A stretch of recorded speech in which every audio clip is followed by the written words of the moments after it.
Hey, David. Hey. Hey, good morning, everyone. Good morning. Looks like we're going to have a full house today. I can't imagine why. I'm so glad you're all here. Let's go ahead and move. Those of you that have been here before, don't hesitate to fill up these front rows. We're going to need all the seats, so please do come forward for the front row today, and try not to leave seats between you.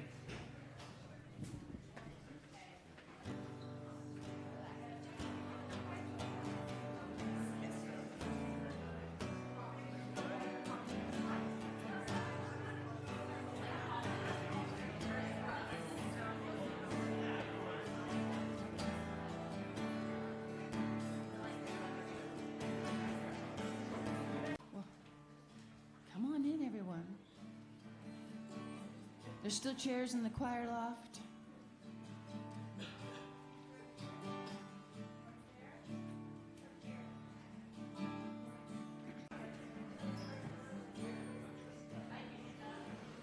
There is more love somewhere.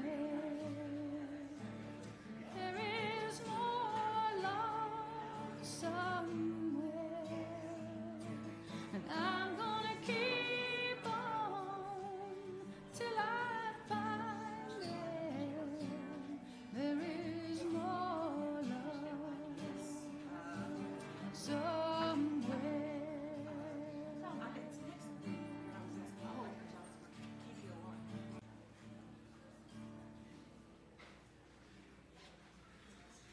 I'm glad we're here together. Come on in, y'all. Everyone is welcome.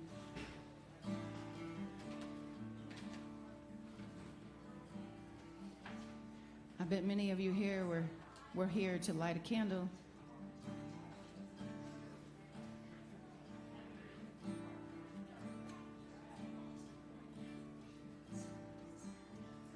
And even though we're worn and tired and sorrowful, this is good medicine.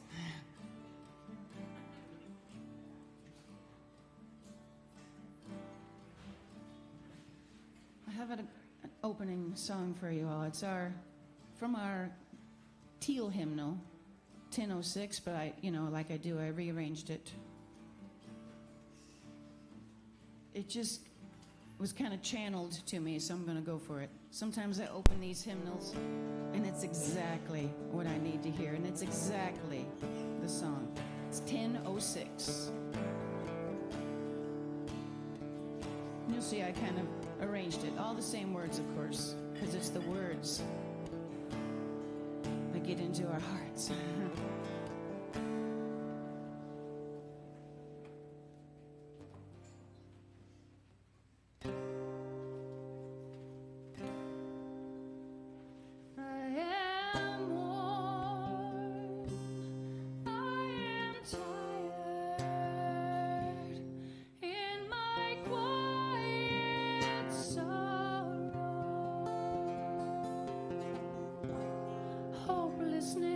Won't let me be. Help me, hold me, blessed be.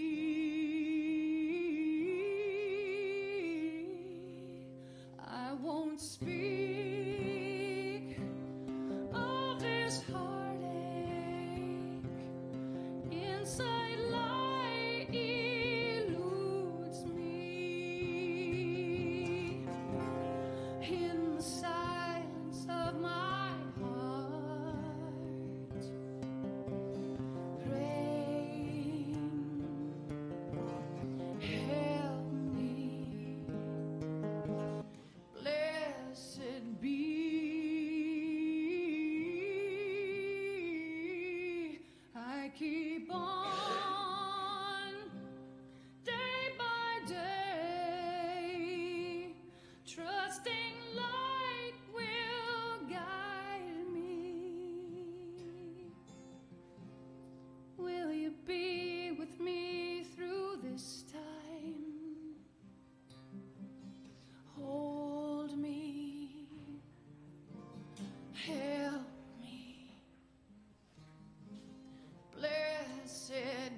Good morning, everyone, and welcome to UU.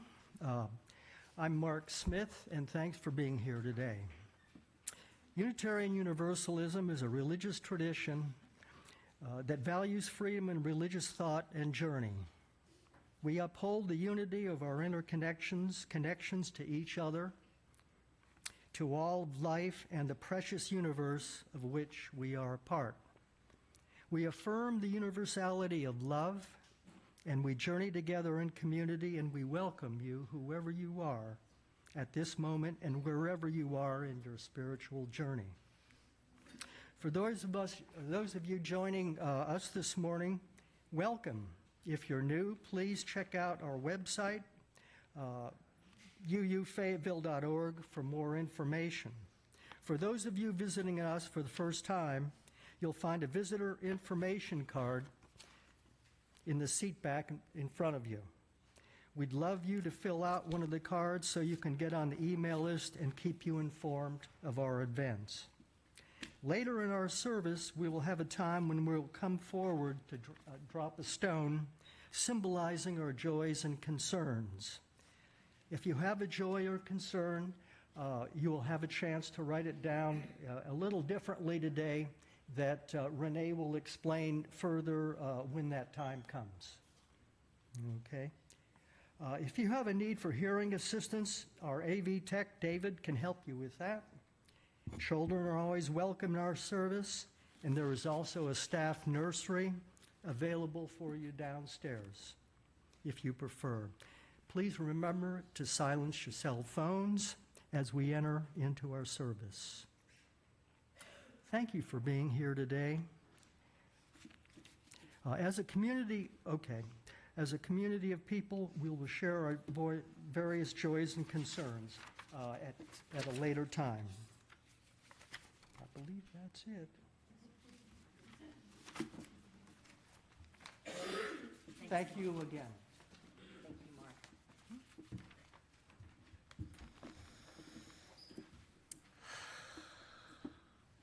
Good morning, dear ones.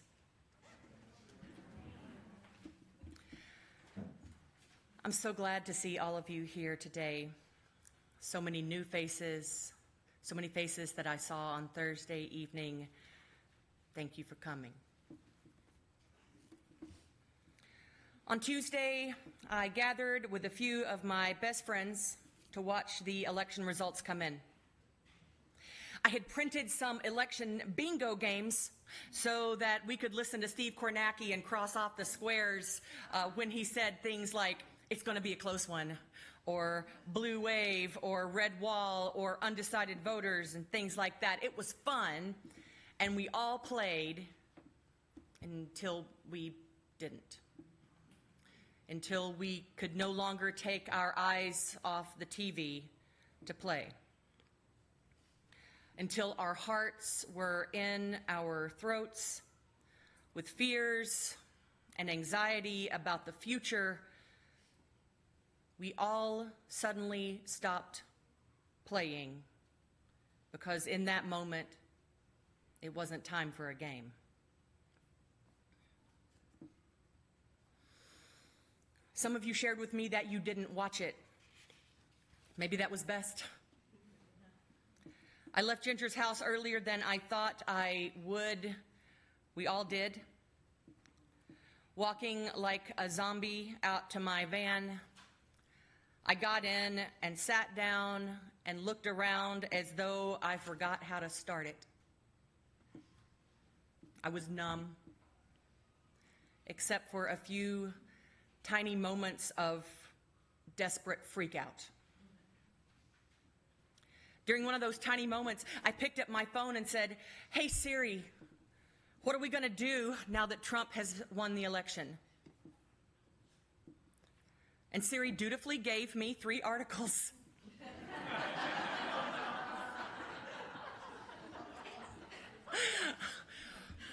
One, I see that I made some of your phones go off by saying, "Hey Siri." Apologies. One of the articles was from The Atlantic called "Now What?" And another was from a page called Waging Nonviolence. And it was called 10 Ways to Be Prepared and Stay Grounded Now That Trump Has Won. Several of you, and also Rev Jim, also sent that to me. So again, that's from Waging Nonviolence, 10 Ways to Be Prepared and Stay Grounded. I've been stomping around for the last 5 days, bitterly angry, feeling betrayed by my country and its people, my siblings, betrayed by the system, and understanding that it's broken.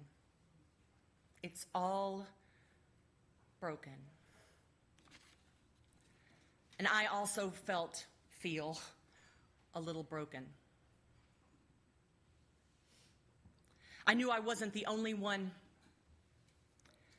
I heard from so many of you on Wednesday and again on Thursday and again on Friday. I felt really helpless when I started writing this service, because what I really want to say is it's gonna be okay. But I don't know if that's true. But for a moment, I had a burst of clarity on Wednesday morning, and I put this out on Facebook. Be kind to yourselves today. We are the same brilliant, shining lights that we were before it happened. We are the same strong, able to move mountain badasses this morning as we were Tuesday morning. Amen. We won't let fear of the future rob us of the right now. We will be where our feet are, and we will put one in front of the other in sync together. We will love each other fiercely with every one of those steps, and we will ever move the needle towards justice just like we always have. We have everything we need for what we have to do. I'm holding you in spirit. I am praying for all of us. While this sounds hopeful, what I am also sure of is that we must grieve this. And we must process through our grief, not just let it go. We have to process through it, or it will get in our way when it's time to take action and move. Okay, I'm going to stop my words here, and I want to share a message from our UUA president, Dr. Sophia Betancourt, the Reverend Doctor. She sent this to every UU church in the world on Wednesday morning.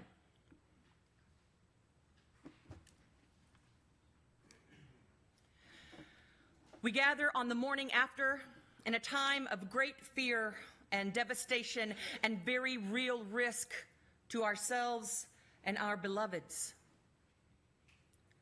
There is so much that we cannot yet know. Even if we know the shape and fear, even if we know the character of our next governmental administration, we cannot fully know what is yet to come in this country. What I do know beyond any reasonable doubt is that we are a sanctuary people. We can make that claim.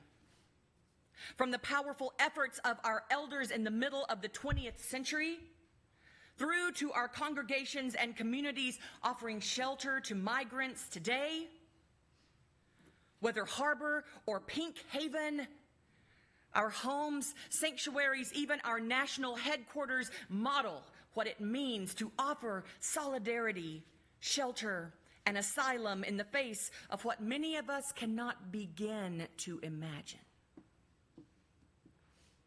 These are times that will be defined by the continued and increased need for organizing and a faithful commitment to mutual aid. I want to invite us all back to what we learned in our earliest understandings of what humanity itself means. We draw our purpose from the call to honor and uphold the non-negotiable sacredness of each and every person of earth and of all beings, bound up together in an abiding love that rests in the call to justice. So many of us are afraid today, fearful for the safety of our loved ones, fearful and overwhelmed by the public plans to deny our basic human rights.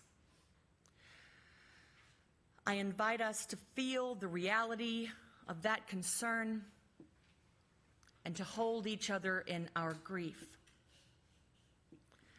I also want us to remember how very many others in our UU communities and across the nation share our values and prepared all the way through this election for what might be asked of us through the remainder of this month and beyond. Look to your community partners. Draw on all you have learned and know that you are never alone. Your UUA, that's the Unitarian Universalist Association, the big governing body, your UUA will be with you this day and for the days to come. We have been planning for this possibility and are here to offer best practices for safety, theology, spiritual practice, and communal care. Together, we will rest in the strength of our covenants and bring that love, generosity, sacred witness, and values-driven interdependence to bear as we continue to work towards a future where our liberation is collective and all of our people count themselves whole. I love you. Let us keep working towards all that we hold most holy together. Amen, Ashe, and blessed be the Reverend Dr. Sophia Betancourt. That's our president, y'all. Pretty good, right? She said that we will rest in the strength of our covenants. Let us light our chalice with our fellowship's beloved covenant now.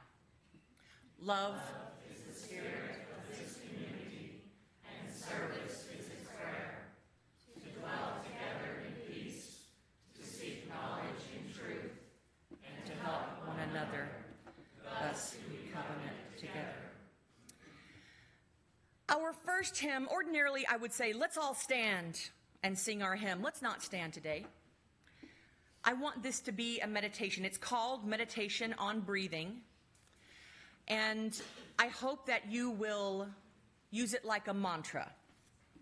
Jory, what's that chord? When I breathe in, I'll breathe in peace. When I breathe out,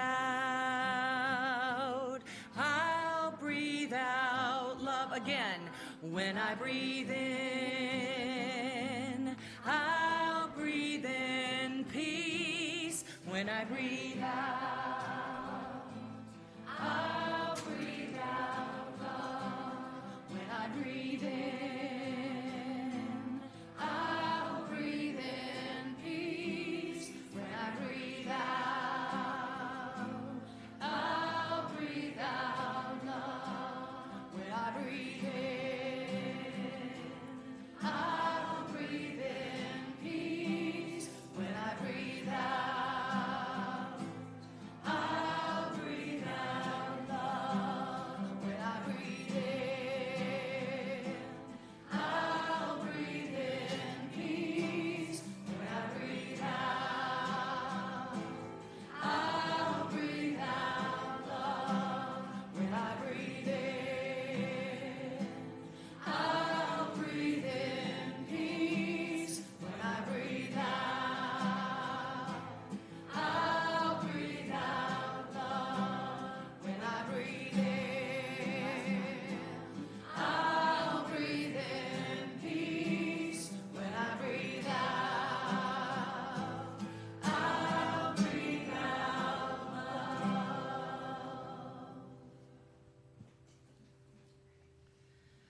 On Wednesday, there was a meeting of all the ministers in the southern region. Ministers and chaplains and seminary students in the Unitarian Universalist tradition met. We virtually held and supported each other. This was an important meeting to me. It was my first meeting of ministers where I was one of the ministers. We went around the circle and introduced ourselves, and I realized that except for the seminary students, I was the youngest in my ministry, meaning that I've been your minister, anyone's minister, for the shortest amount of time. And I realized that I was sitting amongst giants of our tradition. We went around the circle, or the Zoom boxes circle, and everyone shared. Before me was a woman of color, a minister. I think she said she was from Florida. And she said a lot of things. But what stabbed me through the heart was that she felt like she could no longer tell her daughter that she could be anything. Even in the Zoom room, a hush fell. That wailing, silent reality hitting everyone. Then it was my turn. I didn't know what to say.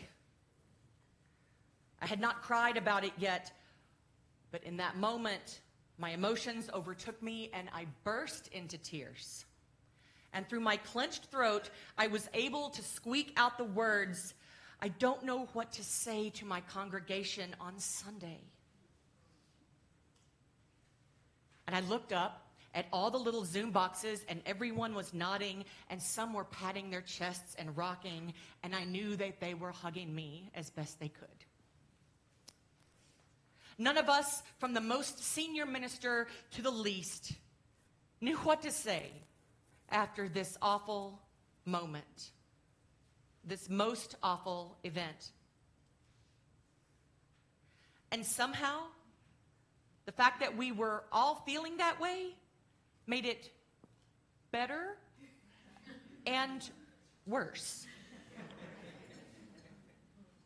In that emotional moment, I understood that I was not alone, rather lifted up and cared for by these other beautiful people in the same situation. And I feel that way right now, and I hope you do too.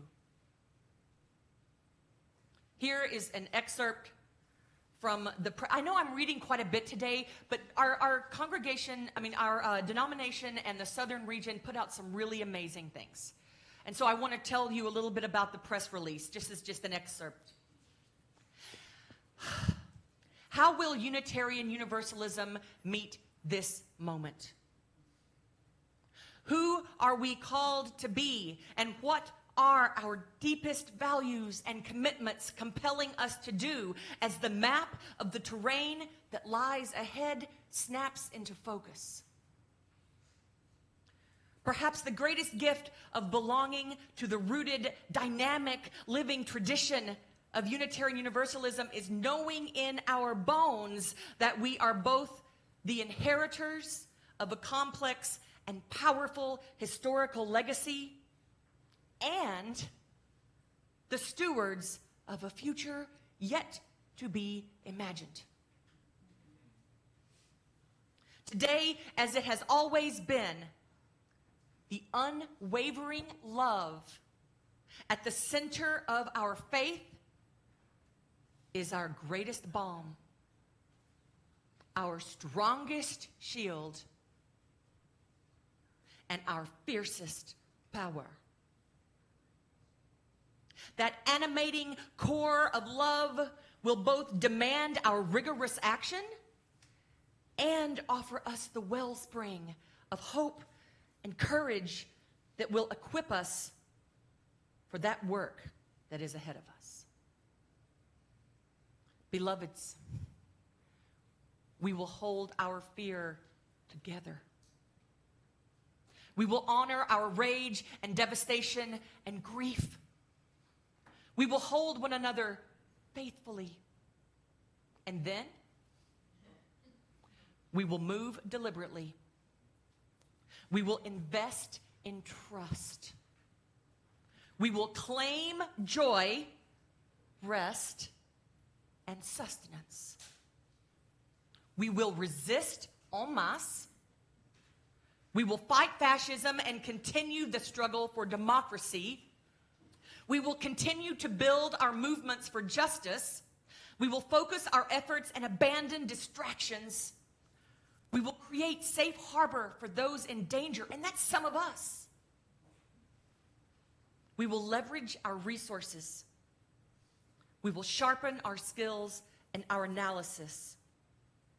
And we will create the conditions of possibility for our thriving and liberation.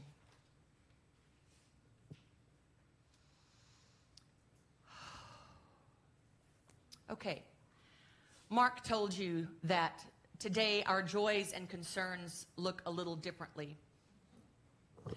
Did everybody get sticky notes, 2 sticky notes? Does everybody have a writing utensil? Let me know if you don't have any of these things and we will make it happen. I've only got 1 sticky note. Well, okay, that's okay. I think 1 sticky note would be okay. Okay. Joanna, yes, thank you. Yes, yes, yes.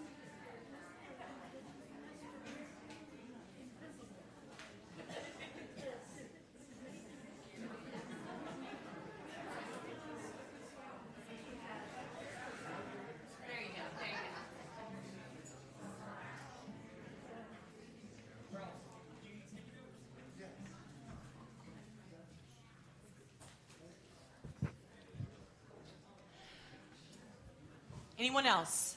Everybody have sticky notes? A writing utensil? Okay. I heard from many of you this week, and I was grateful to hear from you. You expressed fears to me. You expressed worries to me, and deep grief. I want you to put that on the paper. I want you to write down. Don't think about it too hard. Don't think about it too hard. Just start writing. And also, don't skim over it. If we don't process our grief, it will get in our way when it's time to move. Write down your fears and don't second guess it. And whenever you're ready, this beautiful altar, just come up and place them here. And this afternoon, Fawn and I are going to burn them and release them. So we're writing down our fears, anxieties, worries, whatever you got, and bring it up here whenever you're ready. No need to go in any sort of order. There's not that many of us. Actually, there are a lot of us, but we'll be okay. Okay, Jory. Oh, yeah, do it. Write it down. Write it, do it.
you don't know it, just listen. It's okay. Ready? Spirit of life, come unto me. Sing in my heart all the stirrings of compassion. Blow in the wind, rise in the sea, move in the hand, giving life the shape of justice. Rules hold me close, wings set me free. Spirit of life, come to me, come to me.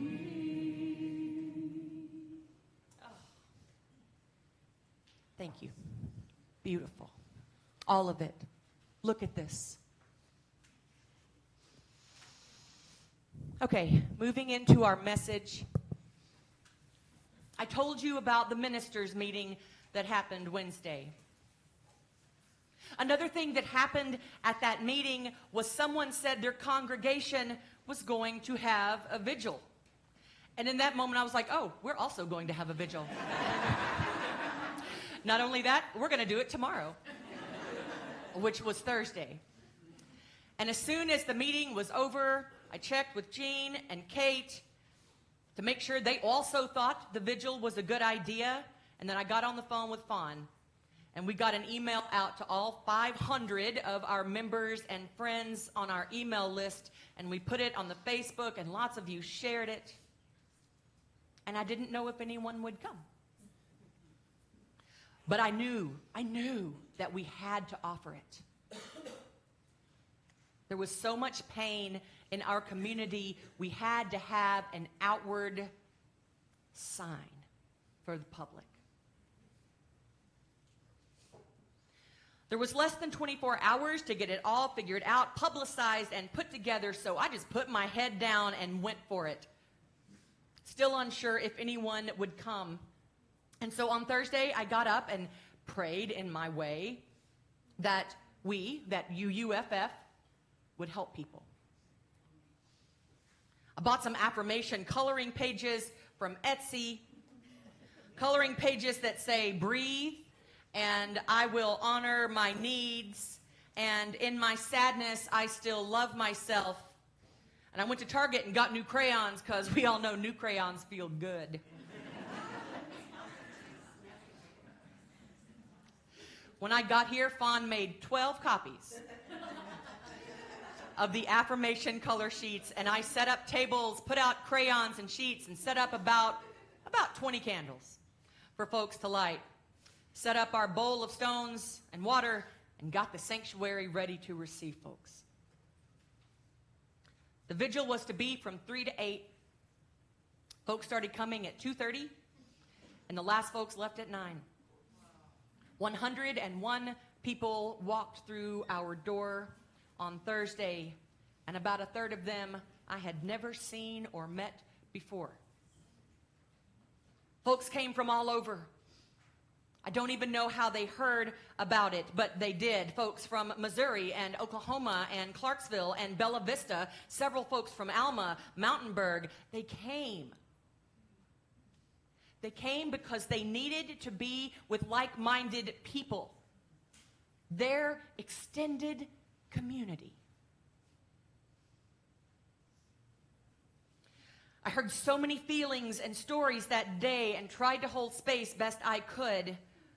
One beautiful woman told me that her son was gay and that she needed to be at a church where most people hadn't voted for Trump, where people weren't voting against her son, and she couldn't get that from her church. She asked me to pray with her, and so we went into my office, and I had a longer conversation with Jesus than I've had for many years.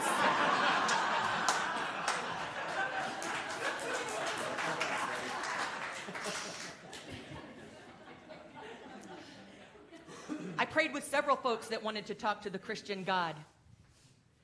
That language used to be my vernacular, and in those moments, I was grateful to be able to remember that lilting prayer language that is so comforting to so many. I got to say a Hail Mary with some folks. That was really neat. There were total strangers sobbing in my arms on Thursday. People devastated, petrified, anxiety through the roof, feeling betrayed by their country, mad. And by the time they left, a little bit soothed by simply being in our space. I ended up making copies of the affirmation color sheets over and over.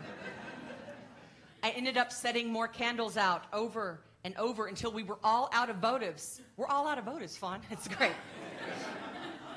We started using the big candles. And I left all those candles out for you to see today. We set out rocks. I went and got the reserve rocks from the closet. And I left them in there. You can see that our bowl is overflowing with rocks today because there's that much need in our community. The altar was lit up. And even in the darkness of how we were all feeling, the light up here at the altar shined so beautifully. It glowed with a warmth that radiated over the whole sanctuary. And it bathed everyone who came near it. And it helped.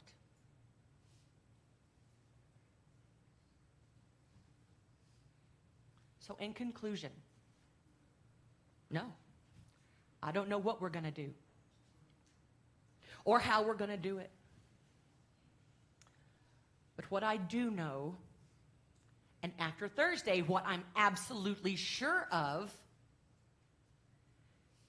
is that our fellowship is important to the people. And the light that we collectively shine bathes our community in warmth and shores up our strength.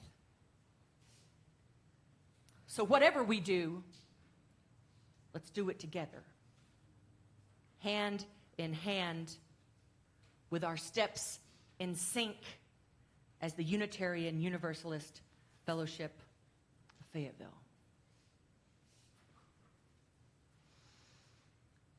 Edith.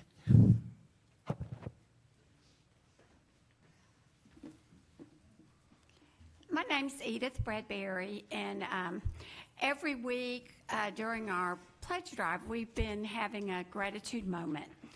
And because this was going to be a long service, I debated, should I do something short or should I do something a little bit longer? And as I saw people walking up and I noticed so many new faces, I decided I would do something longer because some of my story relates a lot to this situation, although it's not quite as dramatic. I grew up Catholic. I'm the oldest of 4 girls, and my father was extremely strict, and his saying was, "Don't think." So, I mean, I heard that daily, "Don't think." And so I always did very well in school because I could always do what was expected. I was Catholic, and I pretty much followed everything. I even thought about becoming a nun, I think mainly because I wasn't sure I wanted to marry somebody like my dad,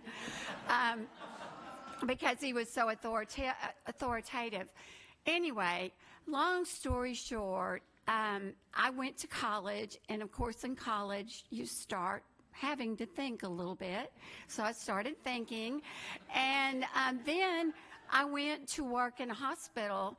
And no one tells you, you have to think in a hospital to do your job correctly.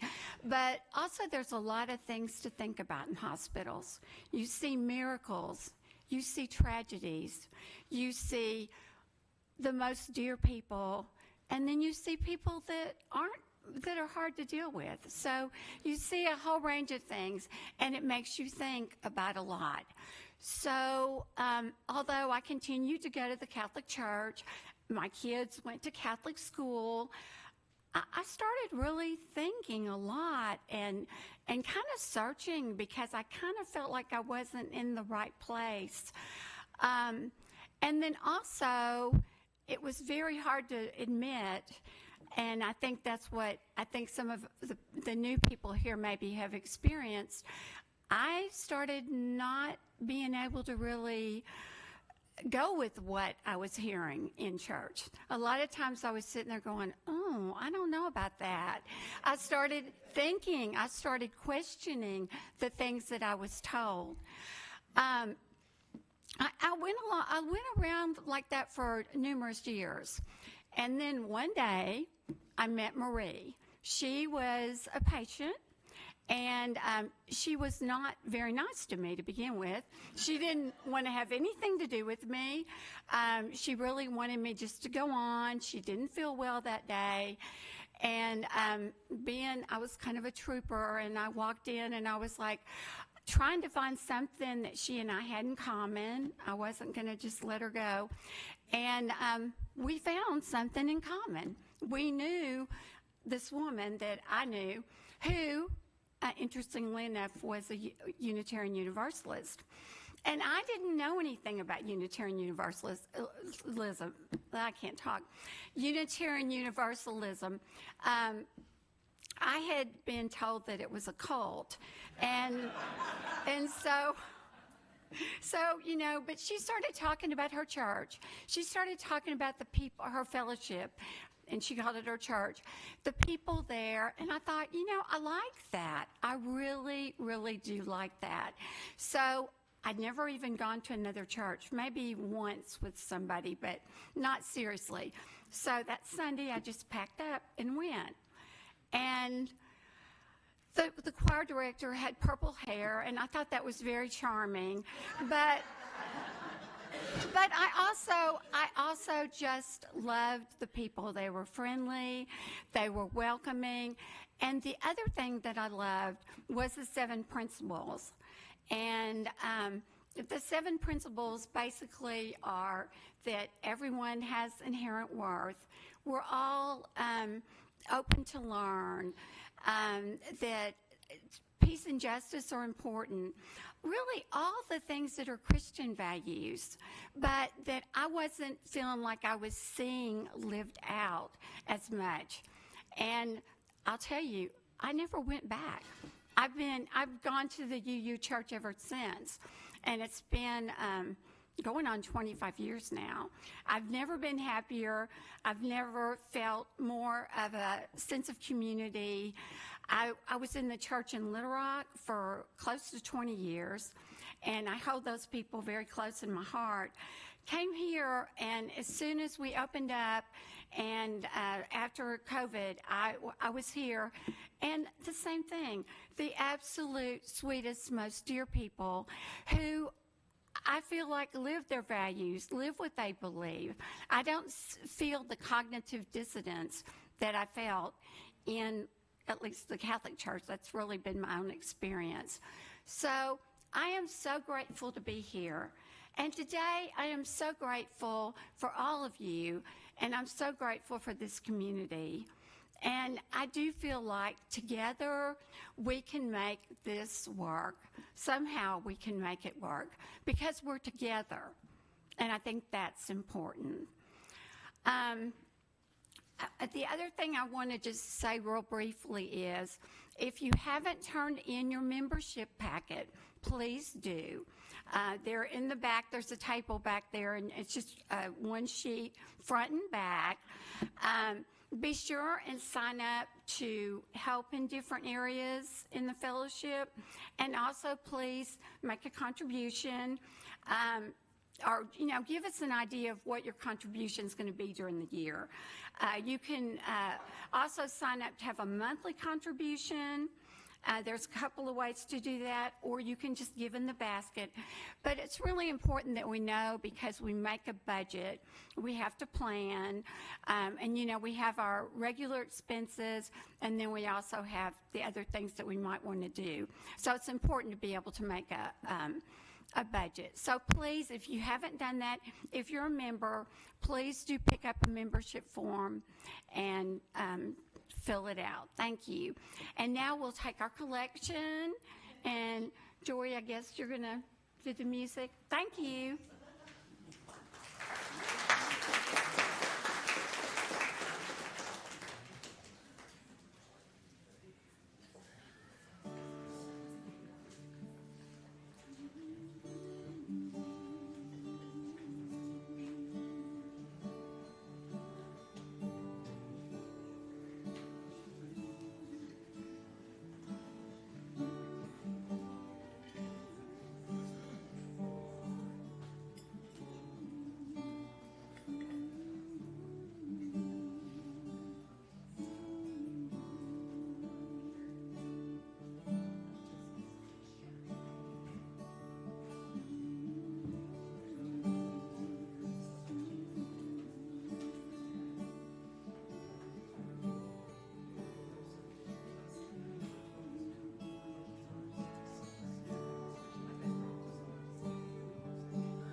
Service for our closing hymn.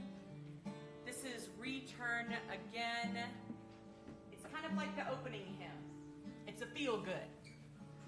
Let's do stand up for this one. Return again, return again, return to the home of your soul. Return again, return again.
gorgeous. You may be seated.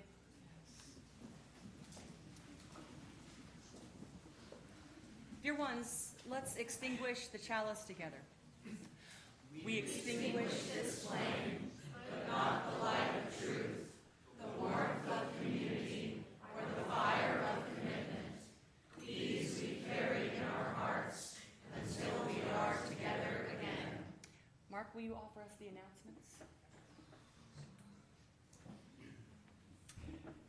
You'll notice the announcements up here. One announcement that'll be on next week's brochure is there's going to be a Thanksgiving potluck on Thanksgiving Day at 1 o'clock. On the flip side of your brochure, you'll also notice the teams, the various teams that keep UU going. But more importantly, it's your presence that really matters.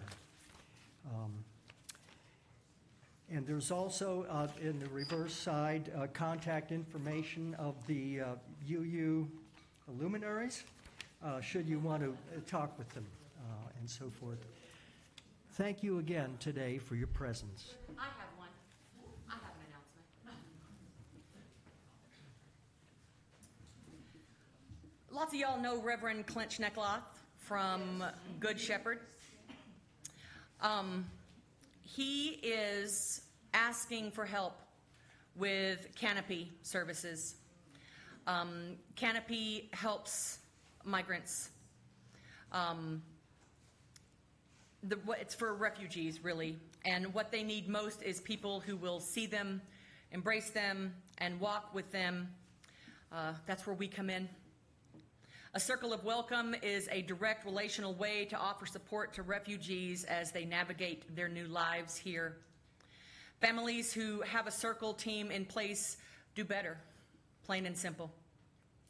They face fewer challenges and have a greater sense of hope, knowing they are not alone. So Clint's goal is to activate 12 new circles, not just from us. He's asking all the liberal folks. Each new circle is 6 to 10 people matched with one refugee household, and he's looking for helpers.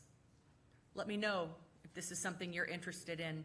It'd be cool if UUFF could make a circle or two. Okay. Renee? Yep. In the spirit of moving forward and participating. The Facebook folks can't hear you without a mic. Come on up. I hadn't planned on doing that. I have a big teacher voice. Okay. In the spirit of moving forward and participating in our community, I wanted to let you know that our mayor is in a runoff election. Early voting starts November 26th and voting goes through December 3rd. It's hard. Sometimes I was at the farmer's market yesterday and people didn't even know there was a runoff. All kinds of things people don't know, huh? So anyway, I just would like to encourage you to vote. Thank you. And if you'd like to sing together, next week is choir. Right here.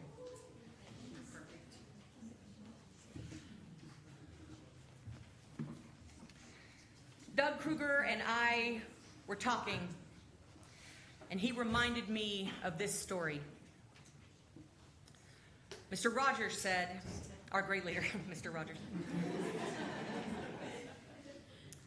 when I was a boy and I would see scary things in the news, my mother would say to me, look for the helpers.